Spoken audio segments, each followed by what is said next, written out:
24 घंटे में हिमाचल प्रदेश में कोरोना वायरस के 3 पॉजिटिव केसेस सामने आए हैं। एक केस ऊना अंब तहसील में है, जो लेडी दिल्ली से आई थी, पॉजिटिव पाई गई। दूसरा शाहपुर में है, जो व्यक्ति नोएडा से आया था, पॉजिटिव पाया गया। तीसरा एक छोटी बच्ची 2 साल की, जिस व्यक्ति को पहले पॉजिटिव हुआ था, उसकी बेटी को भी पॉजिटिव पाया गया है। इस वक्त अस्पताल में 9 पेशेंट्स कोरोना वायरस पॉजिटिव की वजह से उपचाराधीन हैं और एक केस डिस्चार्ज हुआ है। कुल मिला के हिमाचल प्रदेश में अब तक 50 केसेस कोरोना वायरस पॉजिटिव के सामने आए हैं। हमारा सेकेंड बैटल शुरू हुआ है। ये बैटल इसलिए शुरू हुआ, जो राज्य से बाहर से लोग हिमाचल प्रदेश से आने लगे, इन लोगों के साथ ये वायरस ट्रैवल किया है और सरकार ने कड़ाई से होम क्वारंटाइन का आदेश दिया है। उन आदेशों का पालना करना है, क्योंकि देश की स्थिति इतना अच्छी नहीं है। लगभग 60,000 केसेस हुए हैं और लगभग 1900 लोगों की डेथ हुई है। लेकिन खुशी की बात है कि रेट ऑफ इंक्रीज में डिक्लाइन हुआ है और साथ में ही 30% रिकवरी भी हुआ है। इसलिए हमें इस बारे में कॉम्प्लेसेंट बिल्कुल नहीं रहना चाहिए और होम क्वारंटाइन का आदेशों का पालना करना चाहिए। जिनको होम क्वारंटाइन का आदेश दिया गया है, वे अपने एक अलग कमरे में रहे, सोशल डिस्टेंसिंग बनाए रखे, मास्क पहने और हैंड वॉश करते रहे और यूटेंसिल्स अलग रखे और सीनियर सिटीजन से दूरी बना के रखे और कभी भी घर से बाहर न निकले। और 14 दिन तक ये क्वारंटाइन मिनिमम आवश्यक है और उसके उपरांत अगर आवश्यकता के अनुसार डिप्टी कमिश्नर चाहे तो इसको बढ़ा सकते हैं। इसके अलावा डिप्टी कमिश्नर्स ये भी डिसाइड करेंगे कि किसी व्यक्ति को होम क्वारंटाइन में रखना या इंस्टीट्यूशनल क्वारंटाइन में रखना, क्योंकि सेक्शन 30 डिजास्टर मैनेजमेंट एक्ट के अंतर्गत डिप्टी कमिश्नर एपिडेमिक को कंट्रोल करने में जिम्मेदार है और साथ में उनको कुछ पावर्स भी दी गई हैं। इसलिए उनकी तरफ से जो भी आदेश आता है, हम सबको उसका पालना करना अनिवार्य है। लेकिन देखने में आया है कि कुछ लोग जो होम क्वारंटाइन में रहते हैं, वो होम क्वारंटाइन का आदेशों का पालना नहीं कर रहे हैं। ये भी देखने में आया है कि बाबा वैली में पंचायत प्रधान तथा पंचायत के मेंबर्स पुलिस के साथ खड़े हैं और बाहर से कोई भी व्यक्ति आता है, उनको कंपलसरी होम क्वारंटाइन का पालना करवा रहे हैं और किसी भी वायलेशन पर तुरंत एडमिनिस्ट्रेशन को सूचित कर रहे हैं। ये स्थिति बहुत संतोषजनक है और मैं इन लोगों को धन्यवाद करना चाहता हूँ। मेजॉरिटी लोग होम क्वारंटाइन का आदेशों का पालना भी कर रहे हैं, मैं उन्हें भी धन्यवाद करना चाहता हूं। लेकिन अफसोस की बात यह है कि ऊना के हरोली तहसील में एक कपल मोगा से आए और उन्होंने होम क्वारंटाइन का आदेशों का धज्जियां उड़ाई और लोगों में काफी रिजेंटमेंट है और उन्होंने शिकायत भी की। मैंने वो शिकायत एसपी को फॉरवर्ड किया है और आदेश दिया है कि उचित कार्रवाई करें। इसी तरह बिलासपुर शहर में भी देखने में आया है कि जो कुछ लोग दिल्ली से आए थे और वे होम क्वारंटाइन का आदेशों का पालना नहीं कर रहे हैं। ये मैसेज भी मैंने एसपी बिलासपुर को फॉरवर्ड किया है। शिमला जिले में कुल मिला के 18 एफआईआर दर्ज हुआ है और कांगड़ा जिले में 36 लोगों के खिलाफ वायलेशंस पर कार्रवाई की गई है।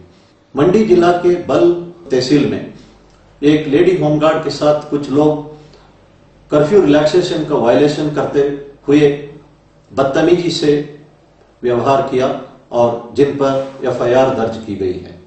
ये बहुत अफसोस की बात है। मैं जो बाहर से आए हुए लोगों से अनुरोध करूंगा कि होम क्वारंटाइन का आदेशों का कड़ाई से पालना करें, इसकी मजाक ना उड़ाएं। हम सब ने एक कहावत सुना होगा कि प्याज भी खाया, दंडा भी खाया और सजा भी भुगता।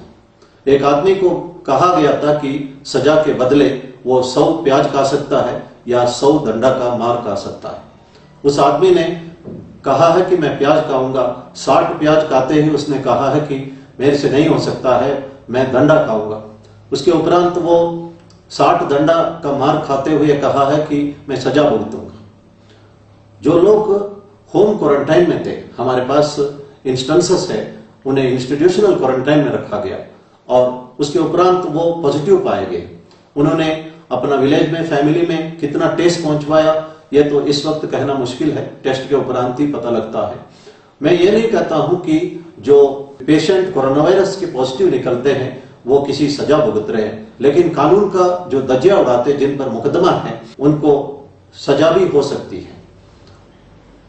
ये जो एग्जाम्पल है ये मोटे तौर पर एक मैसेज को कम्युनिकेट करने के लिए, इसका कोई लिटरल मीनिंग नहीं है। मैं ये कहना चाहता हूं कि जो कानून का उल्लंघना कर रहे हैं, समाज को ठेस पहुंचवा रहे हैं, उनको सोचना चाहिए कि समाज उनसे इतना ही उत्तरदायित्व एक्सपेक्ट करता है कि इन नियमों का वो पालना करें। हिमाचल वासियों ने हिमाचल को इसीलिए सेफ रखा ताकि हिमाचल के लोग सुरक्षित रहे। पिछले 2 महीने से उन्होंने बहुत कष्ट झेले हैं। अब आप सडनली बाहरी राज्यों से आके यहाँ का माहौल खराब नहीं कर सकते हैं। आपके लिए भी एक उत्तरदायित्व है, इसको आपको समझना चाहिए। मैं ये कहना चाहता हूं कि there is a big difference between human being and being human. Being human is the essential quality that is expected. कम से कम दूसरों को ठेस ना पहुंचवाए। महात्मा गांधी जी ने कहा है कि the greatest thing about humanity is not being human but being humane. भगवान साईं बाबा ने कहा है कि हेल्प एवर हर्ट नेवर। जो हर्ट नेवर है दैट इज एसेंशियल क्वालिटी है, दूसरों को ठेस मत पहुंचवाइए। जो हेल्प एवर है वो उन लोग कर सकते हैं जो गांधी जी की इन बातों को समझ सकते हैं। Greatest thing about humanity is being humane. एक दूसरे का हम मदद कर सके। लेकिन जो कानून का दजिया उड़ाने वालों से मैं इतना ही उम्मीद करता हूं, they should understand the difference between human being and being human. एक क्वालिटी एसेंशियल है और दूसरा क्वालिटी डिजायरेबल है। मदद करना एक डिजायरेबल क्वालिटी है। डॉक्टर मार्गरेट मीड अमेरिका के सोशल एंथ्रोपोलॉजिस्ट रही थी। उनसे स्टूडेंट्स ने पूछा ह्यूमन सिविलाइजेशन कब शुरू हुआ। स्टूडेंट्स एक्सपेक्ट कर रहे थे मार्गरेट मीड कहेगी कि जब से मिट्टी के बर्तन का आविष्कार हुआ या स्टोन ग्राइंडिंग का आविष्कार हुआ, लेकिन डॉक्टर मार्गरेट मीड ने कहा कि जानवर का जब हड्डी टूट जाता है, फीमर हड्डी या थाई बोन्स टूट जाते हैं, तो जानवर वही रहता है। वो शिकार नहीं कर सकता है, ना पानी पीने के लिए नदी तक जा सकता है। वो दूसरे जानवरों का शिकार बनता था। लेकिन एक म्यूजियम में एक स्केलेटन देखा गया है। वो 15,000 साल पुराना स्केलेटन है। उसमें थाई बोन टूटा हुआ था और हील हुआ था। इससे यह साबित हुआ कि एक आदमी दूसरे का थाई बोन्स हील करने में मदद किया, उसको सुरक्षित जगह पे ले गया, उसको खिलाया पिलाया, देखभाल किया, जिस वजह से वो दोबारा चल सका। मैं ये कह सकती हूं कि 15,000 साल पहले यह सबूत है ह्यूमन सिविलाइजेशन या मानव सभ्यता शुरू हुई है। हमें समझना चाहिए कि इस मानव सभ्यता को हमें बढ़ावा देना चाहिए।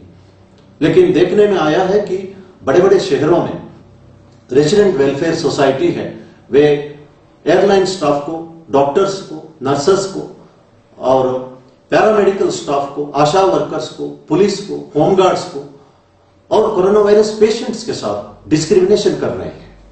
अगर इस तरह करते रहे तो हम कह सकते हैं कि ह्यूमन सिविलाइजेशन का अंत भी हो सकता है। इसलिए इस वक्त पेशेंट्स को देखभाल करना हम सबका कर्तव्य है। उनके साथ किसी भी तरह का डिस्क्रिमिनेशन नहीं करना चाहिए और किसी भी फ्रंटलाइन वॉरियर के साथ किसी तरह का डिस्क्रिमिनेशन बिल्कुल नहीं करना चाहिए। एक बात मैं और कहना चाहता हूं, आरोग्य सेतु ऐप को आप जरूर डाउनलोड करिए और आरोग्य सेतु ऐप का जो डाउनलोडिंग पूरा दुनिया में सबसे ज्यादा है।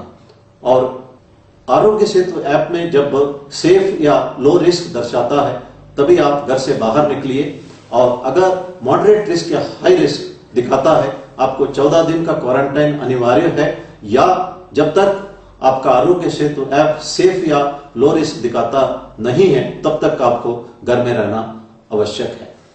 मैं पुनः गांधी जी की उन बातों का याद दिलाना चाहता हूं, the greatest thing about humanity is being humane. इसलिए हम मरीजों का ख्याल रखें, एक दूसरे का मदद करें, किसी तरह का डिस्क्रिमिनेशन ना करें। जो कानून तोड़ते हैं और समाज को ठेस पहुंचवाते हैं उनके लिए मैं इतना ही कहना चाहता हूं, there is a big difference between human being and being human. धन्यवाद। जय हिंद।